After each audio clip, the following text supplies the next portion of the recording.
Welcome everyone to this Federalist Society virtual event. As this afternoon, June 15th, 2021, we're discussing Closing the Digital Divide, the Future of Broadband Access. I'm Nick Marr, Assistant Director of Practice Groups here at the Federalist Society. As always, please note that expressions of opinion on our call today are those of our experts.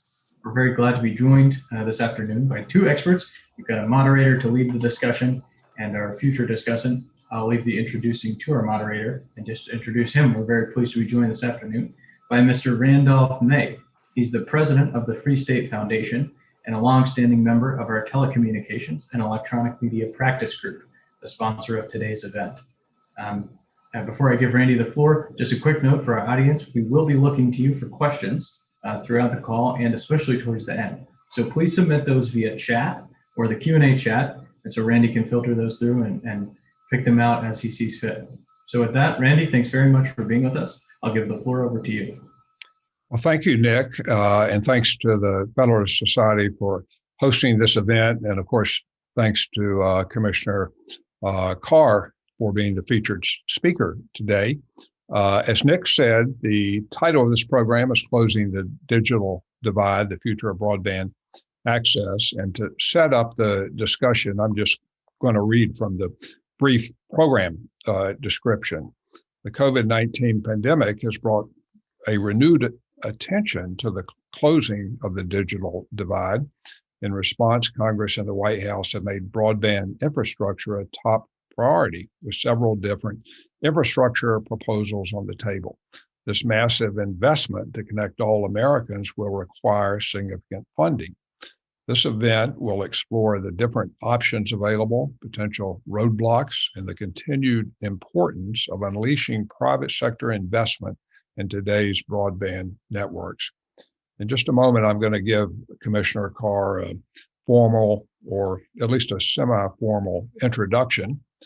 But in case you somehow missed it, the key words to have in mind today are broadband, infrastructure, and digital divide, obviously all very topical now. And while the contours of what falls within the meaning of the term infrastructure has become subject to dispute, everyone seems to agree that broadband facilities are real, honest-to-God infrastructure. Now, to introduce Commissioner Carr, I'm going to give you the short version of his bio. You can find the complete version, of course, on the FCC's website. Brendan Carr is the senior Republican on the FCC, and he previously served as the agency's general counsel. A lot of you may not know this, but as an old timer, I'll just note that several persons who have served as both general counsel and commissioner have subsequently been appointed chairman of the agency. So that's something to look out for in the future, perhaps. Now, Commissioner Carr brings over a dozen years of private and public sector experience in communications and tech policy to his position.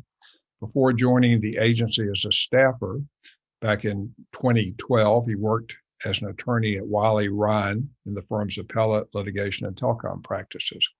After attending Georgetown University, Commissioner Carr earned his JD, magna cum laude, from the Catholic University of America's Columbus School of Law, where he served as an editor of the Catholic University Law School. So relevant to today's program, Axios, justifiably in my view, has described Commissioner Carr as, quote, the FCC's 5G crusader. He's been a leader of the FCC's work to modernize its infrastructure rules and accelerate the build out of high-speed broadband networks. He likes to climb very tall cell phone towers around the country and shout infrastructure from the top of the tower. He has photos on his Twitter feed of him doing exactly this. So he rightly can be called the FCC's infrastructure commissioner. That's not an official position, but that's my view, really.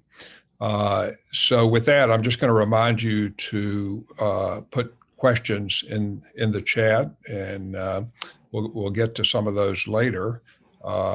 But now, again, I want to welcome and thank Commissioner Carr for joining us. And the floor is all yours, Commissioner. Well, thank you so much, Randy, for that really kind introduction. And thank you for all the work that you do in the telecom space. It's a complicated area, and we need big thinkers like yourself to really dig in and help policymakers figure out the right path forward. So thanks for your contributions. And thanks as well, obviously, to the Federalist Society for hosting this forum, to Nick and Dean and the whole crew. I really appreciate the chance to get to speak with you all. And as Randy and Nick said, hopefully we make this interactive and happy to take some questions. But, Randy, I think you really started this off the right way, which is, talking about what's happened over the past year or so, obviously with, COVID-19, as it hit this country, as stay-at-home recommendations spread throughout our communities, Americans virtually overnight turned to the internet to recreate their daily routines, whether it's educating kids, working remotely, accessing telehealth, or just, getting some distraction or entertainment by streaming content. From an internet traffic perspective, the past year was really a black swan event. We saw on average something like 20 to 30% increase in internet traffic, again, virtually overnight. And that may not sound like a lot in the abstract, but if you think about it from a network perspective, when you're planning for maybe a 5% increase in traffic, a 10% increase in traffic per year, a 20 to 30% increase overnight, that's like taking 2 to 3 years worth of expected traffic growth and loading it onto the network overnight. And America's infrastructure withstood that surge in demand. And that wasn't a universal principle across the globe. Our counterparts in much of Europe, in China, they saw significant internet slowdowns. There were real risks that their networks would collapse. They had regulators taking action to decrease internet usage, particularly among big streaming services offered by big tech. But our networks performed. And part of the reason why they performed is over the last 3 to 4 years, we had an unprecedented growth in internet infrastructure builds. On the wireless side alone, we had in 2016, something like 708 new cell sites go up in this country. In 2019, after the FCC updated our rules, that number jumped to over 46,000 new cell sites. And we saw the same on the wireline side. You had unprecedented levels of new fiber go in. In 2019, it was something like a 70% increase over 2016 levels. And all of this really sharpened the focus for policymakers in Washington. And I think it's fair to say there's never been as much interest and drive and determination in fully getting the job done, truly and completely bridging the digital divide. And one of the things that policymakers have seized on, Republicans and Democrats alike, is a significant additional influx of funding to get the job done. And the number has ranged from 50 to 60 billion that some have floated. 100 billion was the White House's original proposal. So, we're very much talking about real dollars. So one of the questions this comes down to is how do we pay for this influx in new spending that is going to be needed to get the job done? And it's not just an infrastructure bill, that's a big piece of it, but also making sure that low-income Americans can get online. We've launched some new programs designed to help support their purchase of services. So we need to do both of those aspects. And if you look at the funding mechanisms, up to now, there's been 2 leading proposals. The first approach is the way that we've been doing federally supported internet builds at the FCC for the last few decades. It's this program called the Universal Service Fund. Most people may not know about the Universal Service Fund, but almost all consumers pay into the Universal Service Fund. There is a fee, what you can refer to as a tax, that is placed on the monthly bill, whether it's wireless or wireline, and it's a tax that applies to your traditional phone service.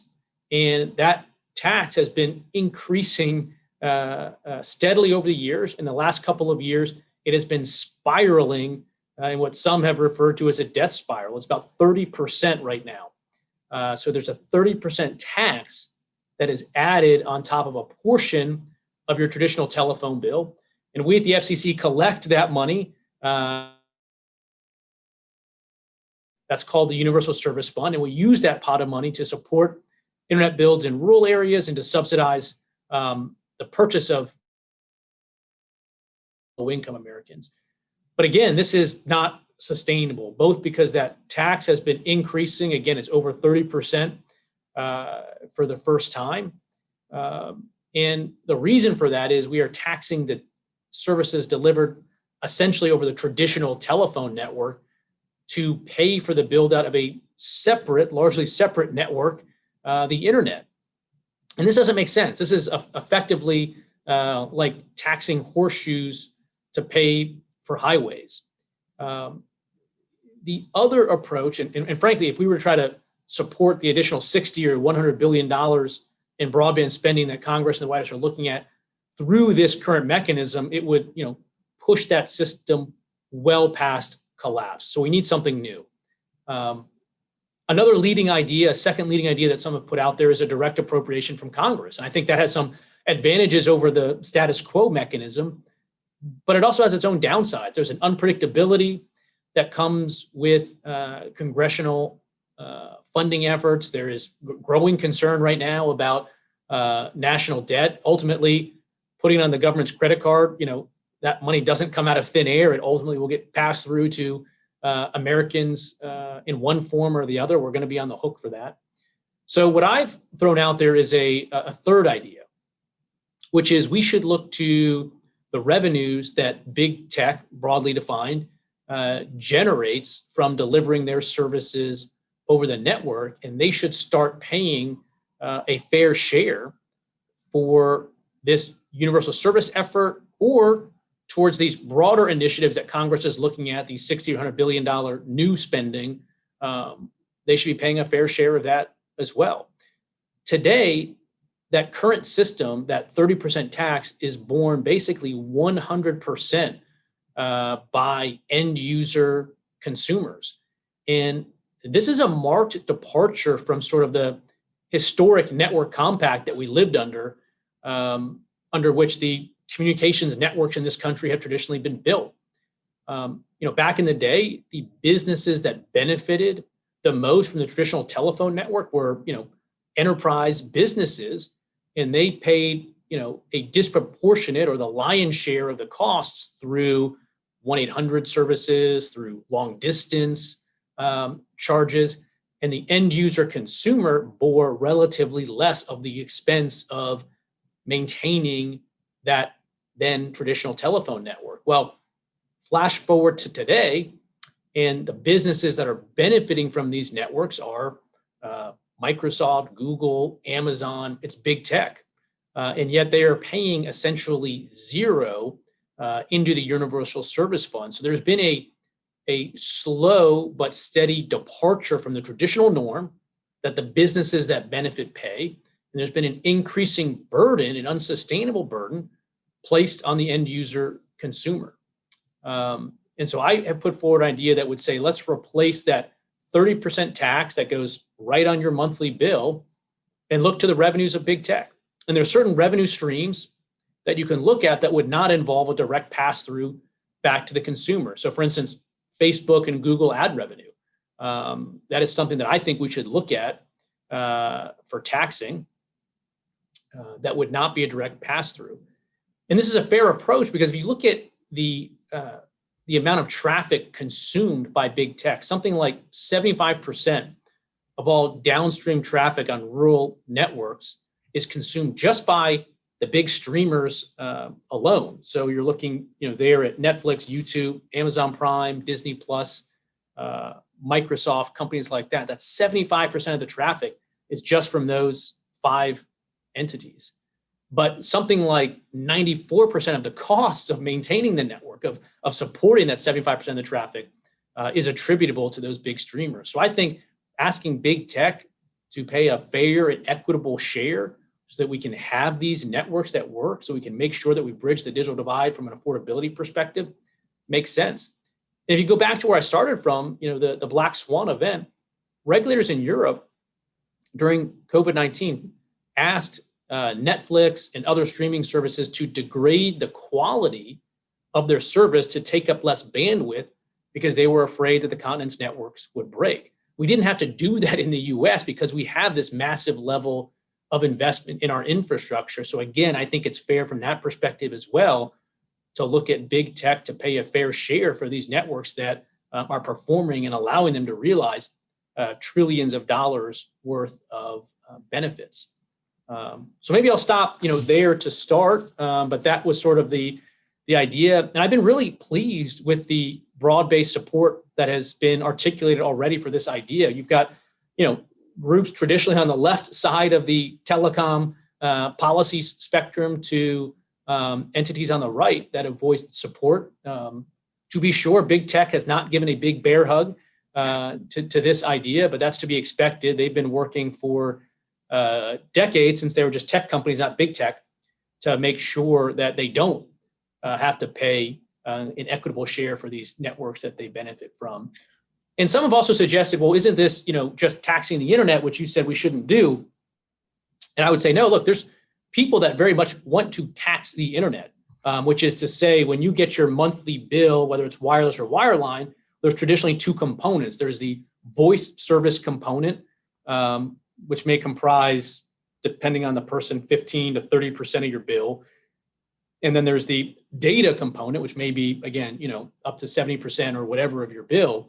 My proposal is not that we should shift the tax from the voice portion, the 15 or 30% portion of your bill, to the 70% of your bill.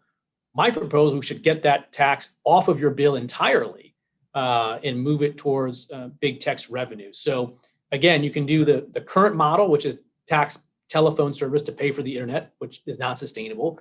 You can go to an appropriation, which I articulated is better, but has some downsides. You can tax the internet, which I haven't proposed because it would operate in a regressive way that would just make service unaffordable at a time when we're trying to get more people, including low-income people, online. Or you could look to big tech revenues, this third or fourth idea, depending on how you rank it. And again, the current operation is regressive because it hits actually older Americans disproportionately so compared to others. Brendan, maybe I'll jump in here, and again, I'll invite any attendees to put questions in the chat if they have them, but maybe I can offer a couple of reactions and ask a question or two. And my first reaction is that, if nothing else, and I think there is something else, but I commend you for, putting the idea out front and having a discussion about it, and I think even hopefully forcing a discussion about it, because the reality is that this tax, and it is a tax, of course, the FCC doesn't call it a tax. Yeah, legally we don't call it a tax. Legally, I don't call it a tax, but I use the word colloquially, yeah. But for sure, it is a tax as the economists would look at it. But, I've got in my drawer a sheet of paper, Brendan, that tracks this contribution, for those that don't know, changes each quarter. And I've got a chart, Brendan, that goes back to 2000 that shows the increase. And in 2000, it was something like, I think 5 or 6% at that time. I don't have it right in front of me. But as you say, now I think that most recently it was up to 33%.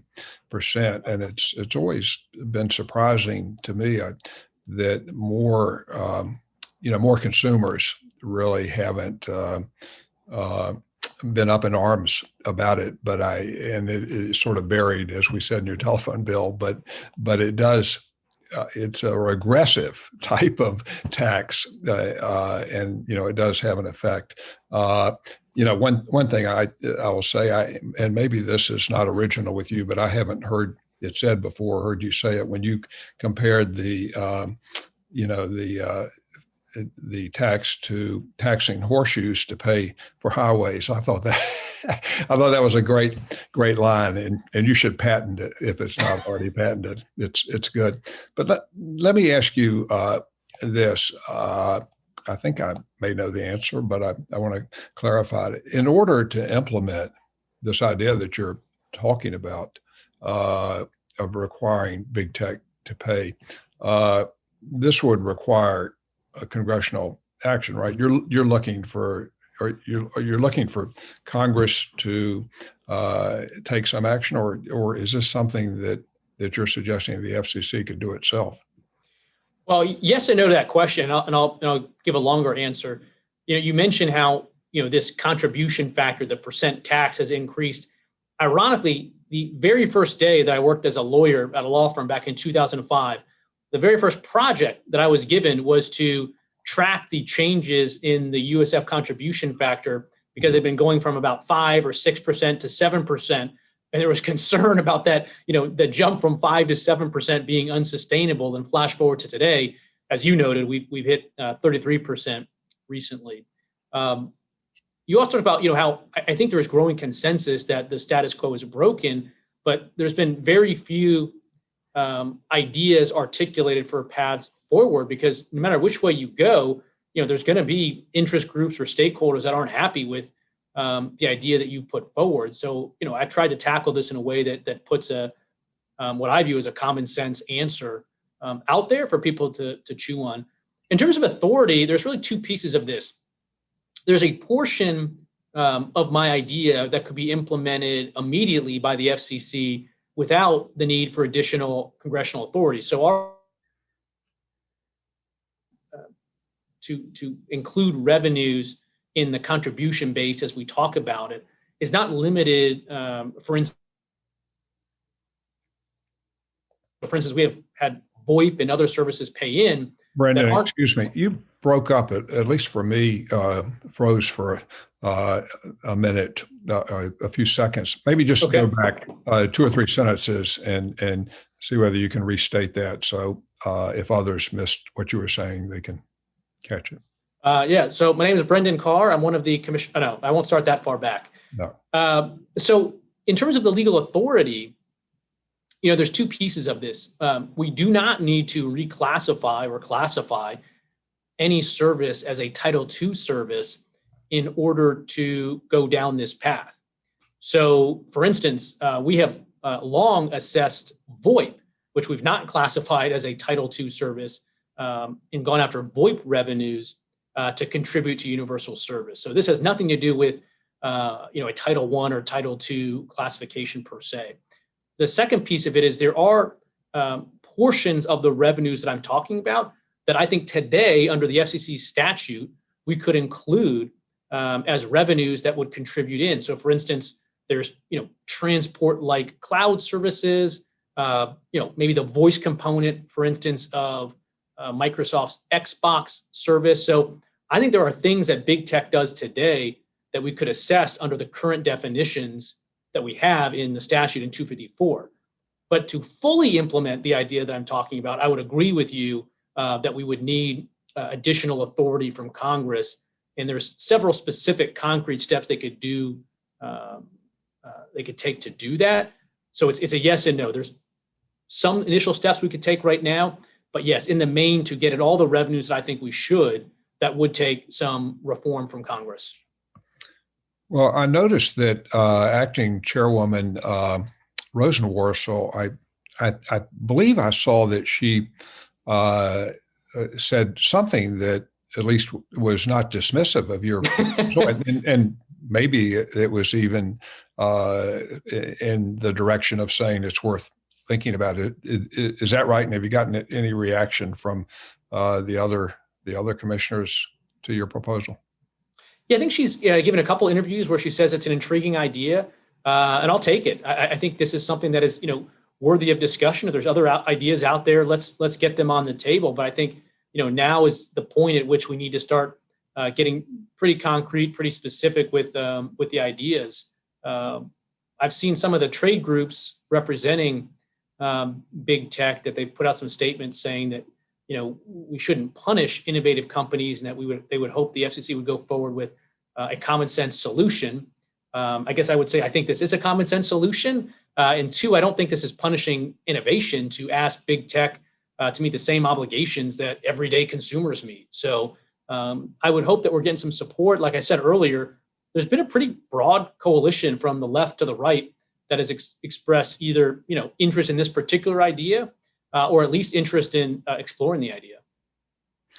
Well, again, I think it's commendable that you put it on the table. And, I guess as a footnote, we, probably could say that when it comes to big tech on various issues, not only this one, but some of the other ones that we talk about sometimes, there are coalitions on the right and left that seem to come together.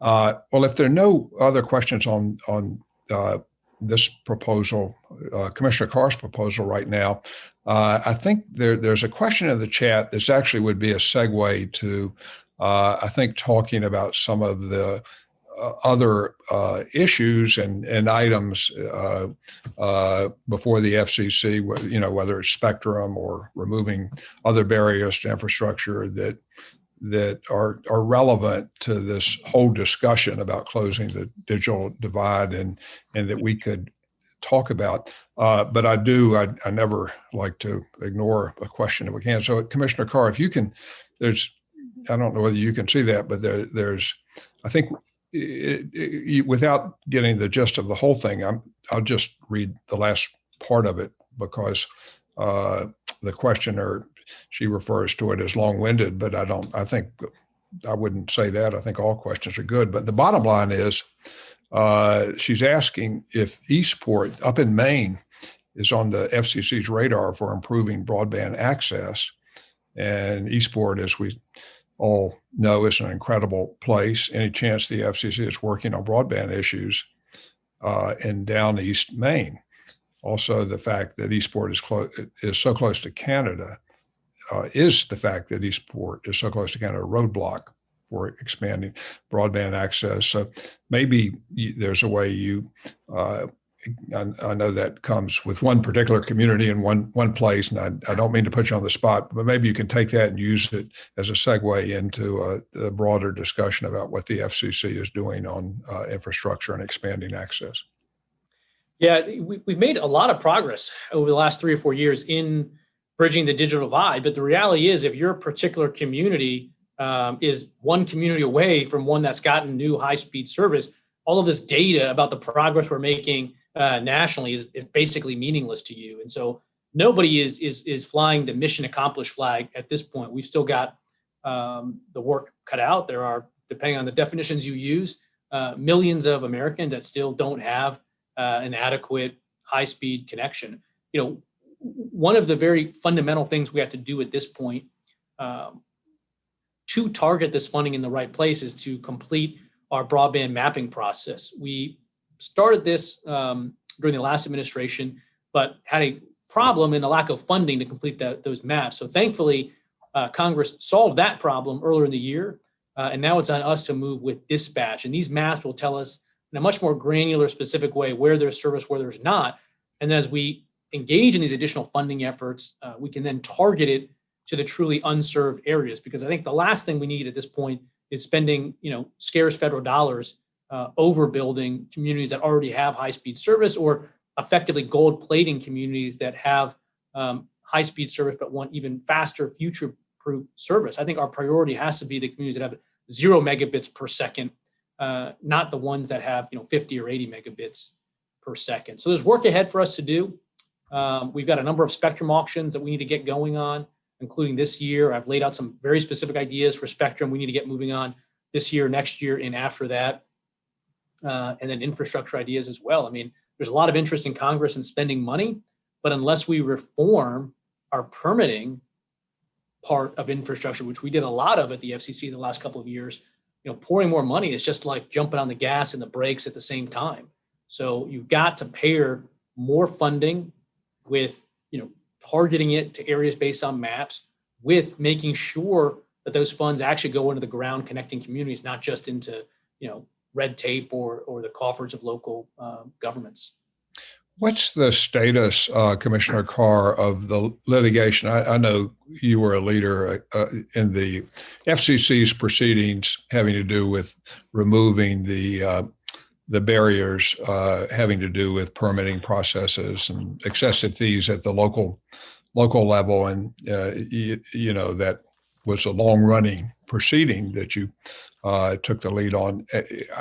I think that it's still being challenged. I know there was a court victory, at least on one of the proceedings in the appeals court, but just bring us up to date on your understanding of where all that stands in terms of being settled or not. Yeah, we issued 4, 5, or 6, depending on how you slice it, different decisions that modernize our infrastructure rules. We looked at environmental and historic preservation rules that were just outdated, particularly when it comes to the build out of small cells. We looked at some of the outlier fees that state and local governments were imposing, including some unreasonable delays on approval requests. We looked at expediting the swapping out of utility poles, adding new equipment through what we call the Section 6409 process. And some of those are working their way through the appellate process right now. For instance, the decision we did on state and local fees was affirmed by the Ninth Circuit, and some of the big cities that had been charging exorbitant monopoly rents to approve this infrastructure appealed that to the Supreme Court. The FCC and DOJ recently opposed that cert request, arguing that the Ninth Circuit got it right. Some of the other decisions that we issued are in various states of appeals in the Court of Appeals. This is typical. I've been doing this for a long time, the Republican and Democrat administrations alike. And anytime that you issue a decision that's going to expedite infrastructure builds, odds are you're going to catch an appeal somewhere. So hopefully those appeals will continue to play out. And in the main, those tend to be decided in the FCC's favor, both because of the record we establish and the way that these reviews from the courts of appeal operate. So hopefully there won't be any backsliding on that. Again, the focus is on 5G. The focus is on connecting the unconnected. The focus with COVID-19 is how do we further narrow and close that digital divide. You can't do that by, bringing back red tape and slowing down internet builds. I want to ask you about an aspect of President Biden's infrastructure plan that has received a lot of attention. I mean, there are several aspects that have been subject to critique and discussion, but let's start with this one.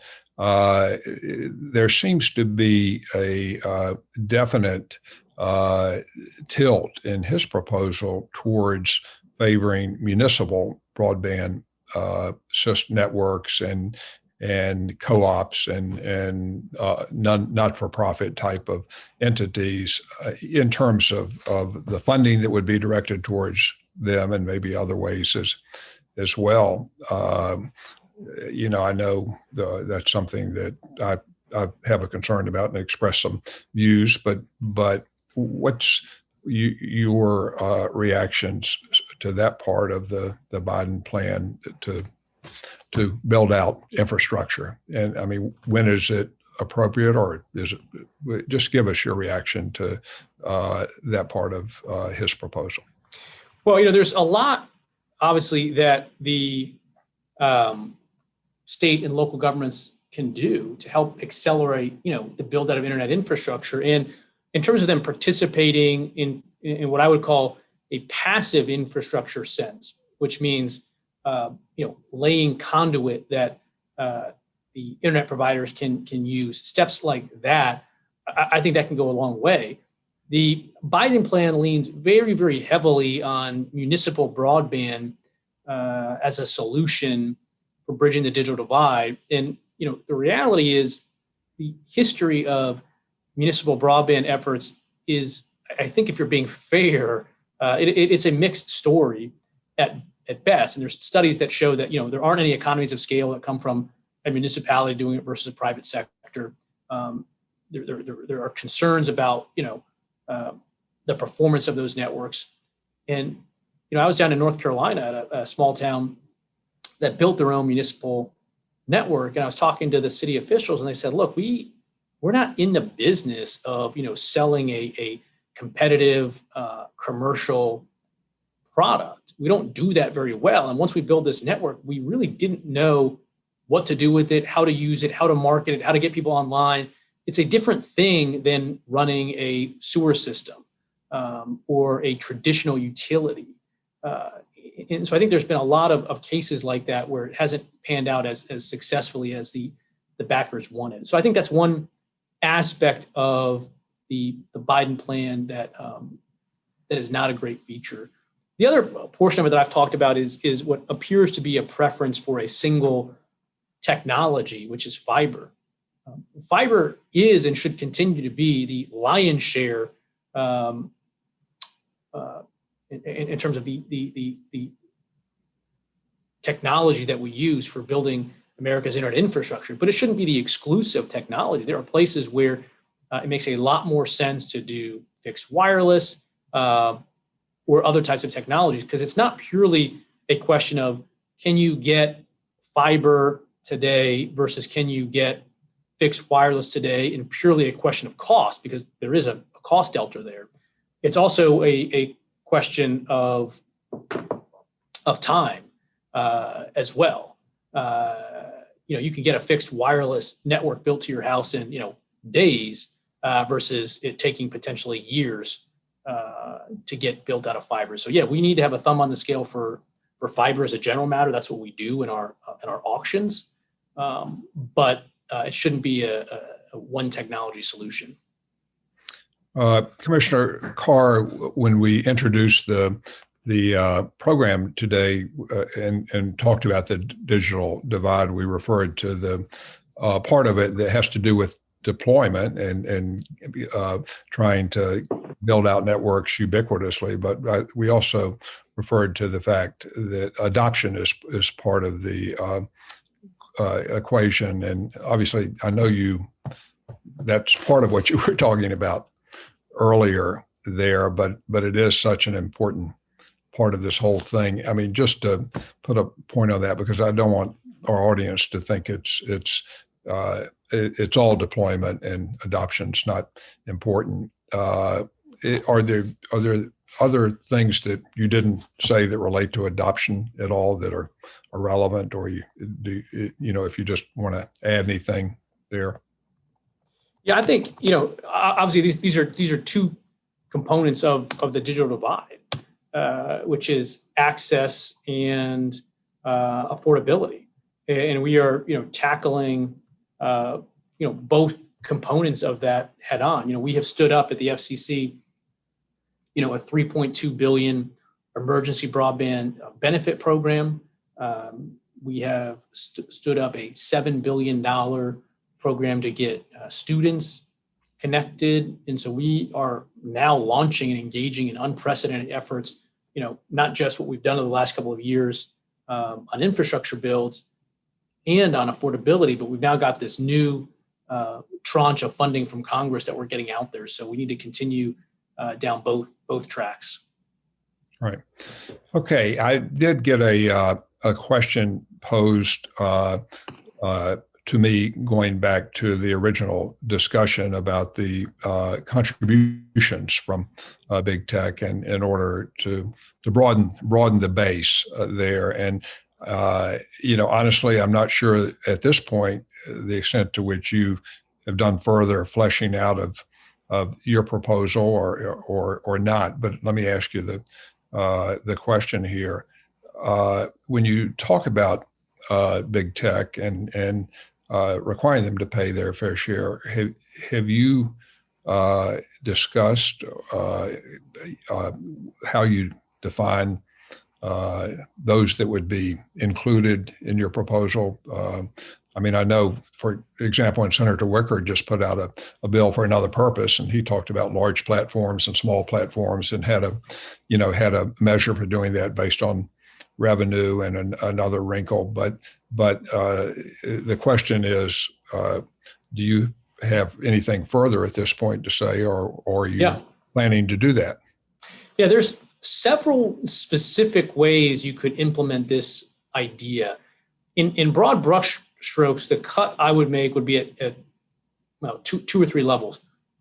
One is, I think if the entity, is benefiting in terms of their revenue streams sufficiently, based on a sufficient nexus to America's high-speed networks. And then two, if there is, above a certain threshold of size.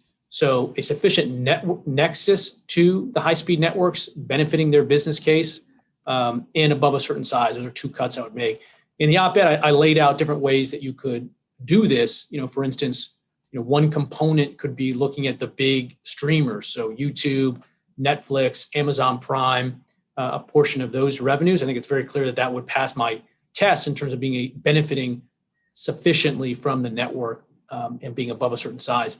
I've also tossed out the idea that it perhaps could be, the Apple App Store, it could be the iPhone. If you look at, why does this thing have value? Why are they generating, billions, if not trillions of dollars in revenue? It's because it rides on this network, and it wouldn't have the same value without that. So I think that could be fair game for people to look at. So you could zero in on any one of these types or categories of revenue streams, or you could construct a bill that includes in an equitable way at least a portion, attributes at least a portion of the cost, whatever we decide that cost is in terms of 60 billion, 100 billion, and apportion it among different revenue streams that meet that high level test. Brendan, in the old days, the commission used to issue a lot more notice of inquiries, what we called notice of inquiries at the time. You don't see those too much anymore. As we've been talking about that, I was thinking, it seems to me that your idea would be the type of thing that would be perfect for a notice of inquiry and just gather information. I think that could make a lot of sense. Obviously, I would support an NOI seeking comment on the idea that I've been talking about. But I think that is something that we could flesh out in an NOI. And then obviously, I think there's additional authority that will be needed at least to catch everything. And so the NOI can help inform those efforts to the extent that those in Congress have interest, which is a point above my pay grade, to be sure. But I'm open to asking these questions and taking a look at it. Well, maybe Chairman Rosenworcel would be receptive to that. Going back even further in history, way back, Commissioner Quello, who served as acting chairman as well years ago, a lot of times when difficult issues would come before the commission and they would decide to just initially do an NOI, he would often vote for it by saying, well, it's only an NOI, so let's do it. So maybe that would be something to get this started. Okay, I'm going to read this question from my colleague at the Free State Foundation, Seth Cooper. How could I not do that? Yeah, so exactly. Seth asked, on June 11th, the U.S. District Court for the Eastern District of New York granted an injunction barring the New York Attorney General from enforcing the state's new law requiring broadband ISPs to offer internet access services for $15 and $20 per month. What are your views on the court's decision and its reasoning? Well, I haven't read the actual court's decision, so it's hard for me to opine on sort of the exact reason there. But this comports with my view of how this case should have been decided, which is, I think, federal law is fairly clear. Whether you look, at different, components of it, that price regulation, of this sorts by the states is not compatible with the federal regime that we have in place. So I can't speak to the exact reason of the court. I'm not sure which version of that argument they ended up going with, but this is the outcome that I would have expected that a court would have reached.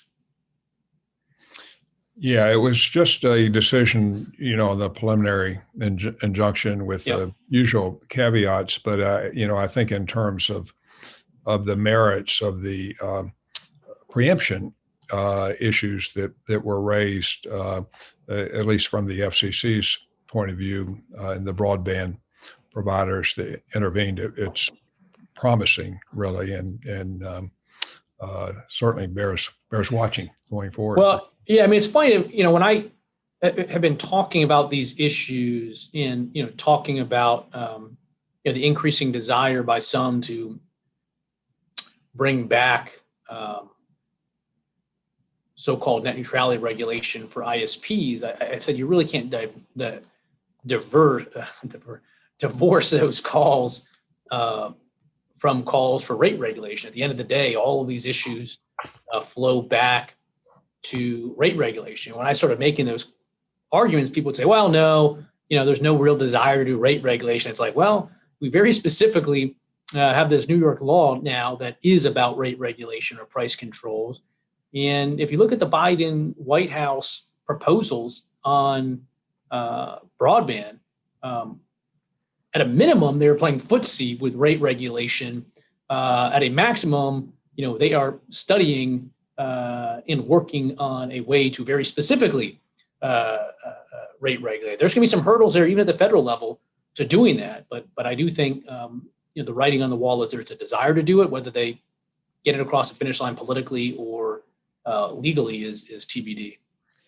Yeah, I think when you write on the wall that quote rates are too high, close quote, which I think is a direct quote from the White House proposal, then that's a pretty good indication that you're talking about rate regulation. And I just add whenever you suggest when someone does suggest that there ought to be an examination of data caps, to see whether they're justified or not, the allocations of use, that necessarily involves really rate regulation, because you're essentially saying you're going to look at the cost involved in the network and the usage and so forth, and the traditional types of factors that you look at when you decide whether some particular aspect of a service, that relates to rates is quote reasonable or not. So, that's another part of it. Okay, well, in the time that's remaining, I think we've covered a lot of the infrastructure and your own proposal. I'm just going to ask you this: if your staff gets mad at me, then you can blame it on me. But you have been also pretty vocal about expressing concerns with the let's just call it the suppression of certain speech by the big tech companies, the censorship. And obviously, I understand, I'm sure you do, that one person's view of a particular speech or whatever is another person's, they have a different view of it, and we all have different views on that. But I think you share some of the concerns that I've expressed about whether there is too much censorship that's not necessary or reasonable by the big tech companies. And there's so much of that in the news these days, and there's so many proposals kicking around and so many different potential ways to address it. What are your thoughts at this point right now? It's a good question. I'm reminded, if you think back, and people, Randy, like you and me, can think back to the early 1970s. The New York Times, the editors of the New York Times were the ones that launched the modern day op-ed in the pages of the New York Times. They did so, I believe it was John Oakes at the time was one of the editors of the New York Times, and he said that diversity of opinion is the lifeblood of democracy. And so they specifically launched the op-ed page because they wanted a diversity of views different than the staff reporters and editors at the New York Times to be presented in the pages of that paper. And I think we have seen a sharp departure in this country as a cultural matter from that embrace of a diversity of views. And I think we're the poorer for it. Even if you look at some of the Supreme Court's First Amendment cases from Turner all the way down, they talk about there being a government interest of the highest order in a diversity of viewpoints. And I think we're better for as a country. When we shut down even the discussion of potential origins of the coronavirus. I don't think that's a good thing for the country when we shut down even the discussion of a story about the Hunter Biden laptop. You can't even talk about it. Whether you agree or disagree with the story, the idea that we can't talk about that, at least on these websites, I think is not a good thing. When you see Microsoft censoring searches for the Tiananmen Square tank man on the anniversary of the Tiananmen Square massacre, I think it is a departure from that idea that our democracy depends on diversity of views. So I think for conservatives to sit back and do nothing in the face of this very illiberal trend towards censorship is not a good thing. And you don't need to do this out of a desire to defend conservative speech. I think you can do it out of a desire to defend diversity of opinions, even ones that you disagree with. So sure. I think that Section 230 make a lot of progress on these issues. But I also think that Section 230 reform is not sufficient. And you saw this on the Senate Commerce Committee put forward, I think is a very, sorry, I think I lost my connection there again. Senator Wicker put forward what I think is a very thoughtful way of approaching some of these big tech censorship issues. And at its core, I think there's 3 or 4 piece parts that we need to do to address this a liberal trend towards censorship. One is transparency, whether it's federal or state law. I think we should step up and require a lot more transparency. The idea that a social media site can say we reserve the right to do anything for any reason is basically walking yourselves out of terms of service entirely. So I think we can require a lot more transparency and then hold these websites accountable to those public statements. Step 2, I think, is some basic, what I would call non-discrimination. So, you shouldn't treat, the same type of speech from Democrats and Republicans differently. So if you have a term of service against, violent rhetoric, you shouldn't be enforcing it against, one, political party versus another. I think that's a component of it.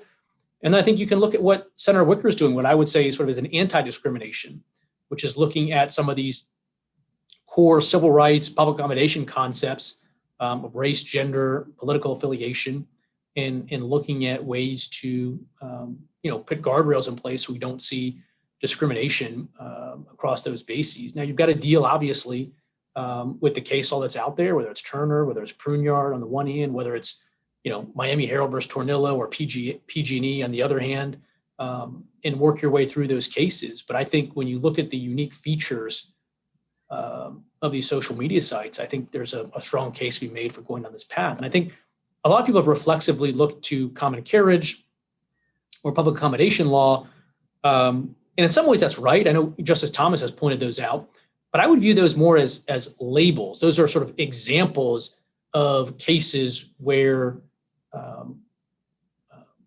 we have imposed forms of anti-discrimination on those entities. So I don't think you need to take social media sites, sort of the square peg of a social media site, and necessarily or per se squeeze it into the, I can't remember which shape hole I was using, a square or round hole of common carriage or public accommodation. But I do think our approach here should be informed by the cases that are relevant to those types of entities and to the anti-discrimination requirements that apply in those contexts. Commissioner, in addition to the examples you gave, it seems to me whether you're Republican, Democrat, liberal, conservative, or whatever, one of the deplatformings or suppressions that I think bothers me and ought to be a good example of things going too far is the origin of the COVID-19 story, where I think there was enough doubt and enough debate in the scientific community and enough disagreement that it's a little difficult to see why that discussion couldn't have continued without being banned or flagged from the social media sites. You mentioned the Hunter Biden story, but I know after the election, when Jack Dorsey testified in March, I think it was, along with the other executives. Of course, the election had long been over, but he did say that Twitter had that was just a big mistake on Twitter's part at that point. Well, look, we almost out of time, and I want to do this because there's one more question, and I want to ask it. I'm not. You'll be more of an expert than I am in terms of whether you can answer this. This is from Brett Glass, but it goes back to the discussion about the USF, and Mr. Glass says, could the ISPs to whom big tech connects possibly collect a fee similar to USF, and then pass some of it on to the last mile ISPs in a manner similar to inter-carrier compensation? Well, that's not the idea that I've put out there. I think some sort of explicit mechanism similar to USF is probably the right way to do it. There's lots of different ways you could do this, presumably, but I think the best way to do this is, either if you're looking at an injection of new spending, the 60 to 100 billion, I think you could include a mechanism in there to get a pay for out of the big tech revenues that would benefit from that spending. Right. Or if you're looking at the sort of ongoing 9 billion that the FCC spends, I think we could get some additional authority to basically require a contribution into USF, because again, the collection of these funds is not purely or solely about compensation for the network usage, but it also goes to these broader efforts to close the digital divide, including some of these affordability programs. So I think getting it into USF or getting Congress to use it through an offset for this $60 to $100 billion spending is the best way to do it. Terrific. Well, look, we have covered an awful lot of ground in one hour, more than I even anticipated at the beginning. So I want to thank you, of course, first of all, for doing this, and also Commissioner Carr, thank you for your leadership on these issues. Some relate to things you've done, and others you're just helping us think about, and it's all important. So thank you for that, and I'll say thanks to the Federalist Society and Nick Marr for hosting this, and I'm going to turn it back over to Nick at this point. Thanks very much, Randy. And on behalf of the Federalist Society, I want to thank you, Randy, for your time, and Commissioner Carr for your time, benefit of your valuable expertise this afternoon. Also to our audience for calling in, for your great questions, great engagement. If we had any we didn't get to, we're sorry, but really good questions. Call into future events. Of course, be checking your email and our website for announcements about upcoming Zoom events like this one, where you can register, tune in, and send in your questions there. But until next time, until our next event, thank you all for joining us today. We are adjourned. Thanks. Thank you.